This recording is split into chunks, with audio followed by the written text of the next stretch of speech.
Okay, what's up, guys? Welcome to the new side channel, Metatron's Side Quest. Alright, that's what the channel name is for now. Today we're doing Oracle card reading of the day. Okay? So, we're working with the Egyptian Gods Oracle deck. And the card I pulled for you guys, whoever's listening, whoever this message is meant for, we've got Apophis, Darkness. Now this principle of the Egyptian gods, they're representations of principles of life, right?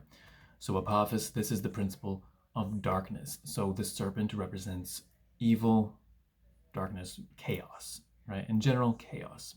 The antithesis of Ma'at, order, right?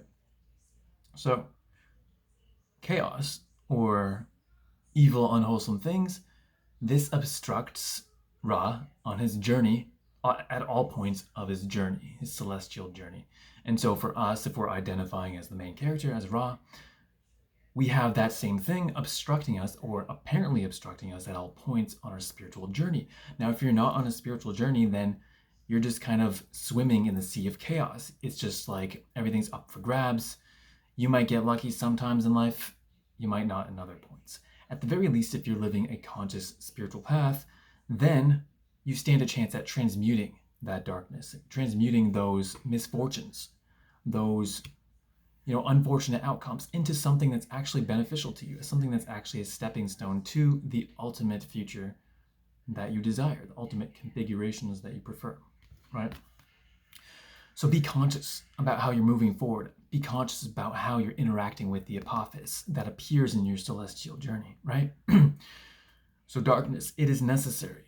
The yin and yang, we need both to have manifest reality. So don't meet the pitfalls, the stepping stones, the obstacles with a derisive mind, with aversion. You got to meet it head on, and you got to figure out why it's in your life. What is it doing for you?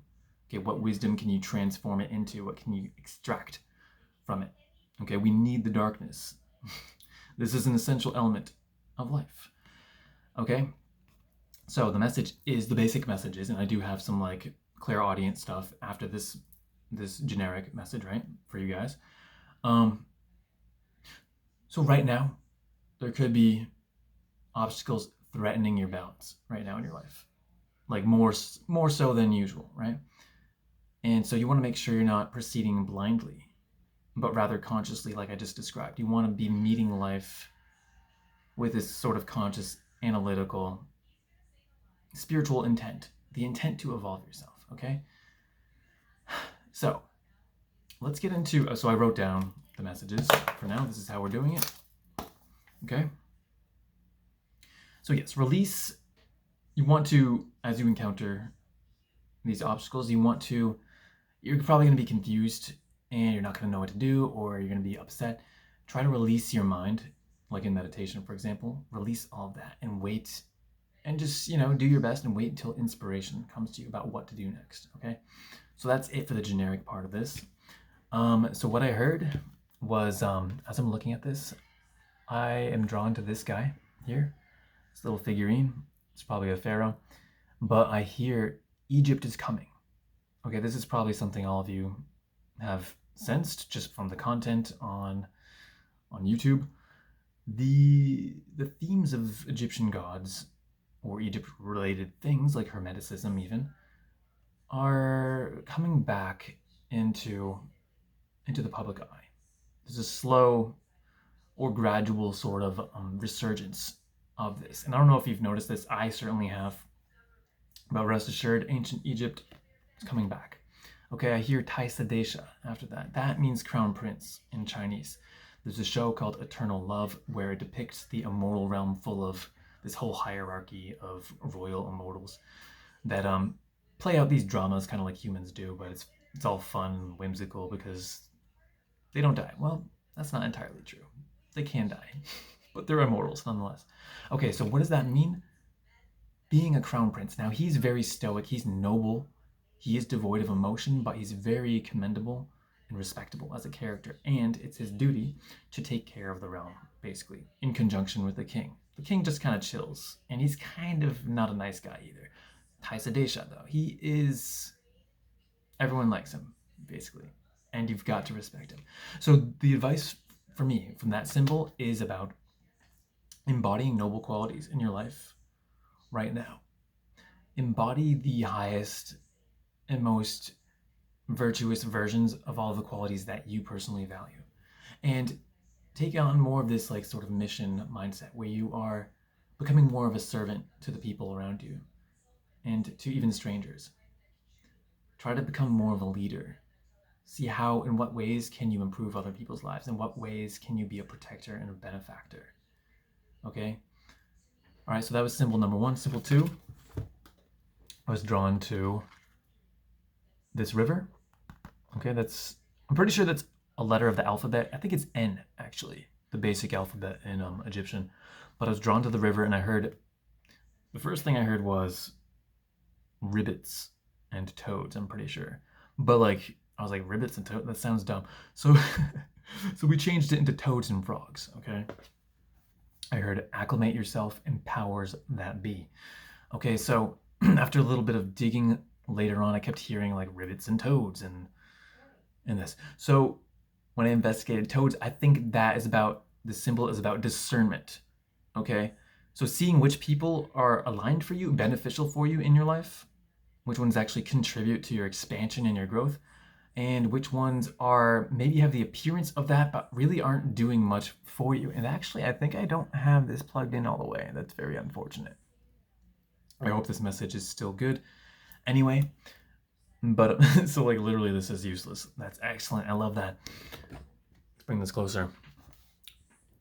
So yeah, that was unfortunate. The toads, they might have the appearance of beneficiality, or maybe they just don't. And for some reason you're like, maybe I can get something out of this interaction. Maybe I can benefit somehow, just by like getting more clarity on what it is I want and what I prefer. That's all well and good. But at this time, we want to align with the people that are meant for us. We want to align with the frogs, the ribbits. Sometimes spirit just like says ridiculous phraseologies just so like it adds legitimacy to the reading, right?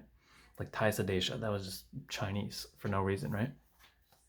Okay, so the frogs and toads, acclimate yourself, powers that be. So all this discernment about what actually benefits you and stop wasting time on what doesn't. This to me is about, yes, it's saying like, okay, the powers that be, like there's a lot of negativity in the world. And we do, sorry, I'm monkeying around with this phone stand. The powers that be, they've been in play for a long time. They are the Apophis in this situation as well on the macro scale, right? There's the Apophis within us in our personal lives, but then there's also Apophis for the collective. Yes? So we want to acclimate ourselves to our true path. We want to acclimate ourselves to our true path and who's on that true path. We want to acclimate ourselves to what is actually for us. What is our dharma, our true life purpose, our true career or vocation, okay? So that's kind of what that discernment symbol is about to me. All right, so that was the river here. I was drawn to this right after this sort of like interesting sunrise or sunset sort of thing going on here. And for that, I hear that time is nigh. Okay, so guys, the beginning of the golden age is now. We've kind of reached a turning point this year within my own personal life and the life of others at least. I feel like it's probably true for most spiritual seekers. You probably hit a turning point this April, I would say, if my calculations are correct. That time is nigh. The time is nigh to get on your purpose. Don't waste time anymore. Make it a make or break thing for you. If you have fears holding you back, burn through them. Tell yourself that there's no time to lose. Tell yourself that your enemy, every ounce of time you waste listening to fear and not breaking through, your enemy is gaining ground on you. Okay, so you can kind of play some mind games like that. Figure out what motivates you to like actually feel that steely resolve to crush fear into the dirt. Okay, the time is nigh. That time, the time for the golden age, the time for the gathering of the sons and daughters of light. It's now. Okay, sunrise, baby. Okay, and actually, I think that's it. Yeah, that's it. Other than that, before I was doing this, I was meditating, attuning to the divine beings, and I felt the number 43. So I'm gonna look that up after. I don't know if you have the Angel Numbers book by Doreen Virtue. Oh, I have it right here. Let's throw that on. Okay. 43. Angel Numbers. This actually started my foray into the metaphysical stuff. I had my first mediumship reading, blew my mind. She recommended I get this book. I've been using it ever since. Okay. 43. Both the angels and the ascended masters, such as Jesus, Kuan Yin, or a saint, are helping you right now. Spend time connecting with them in quiet meditation and be calmed by their reassuring presence, which tells you that everything is fine. Okay, so that kind of goes back to the message with Apophis about, if you're confused or anxious about the obstacles in your life right now, the challenges, try to reset, try to release that mind, try to just focus on releasing it, let divine inspiration flow into you over time as you raise your vibration, as you come back into neutrality. And then the answers might present themselves naturally, the inspirations, okay, about how to progress. All right, guys, that's my message of the day. I hope the audio is good.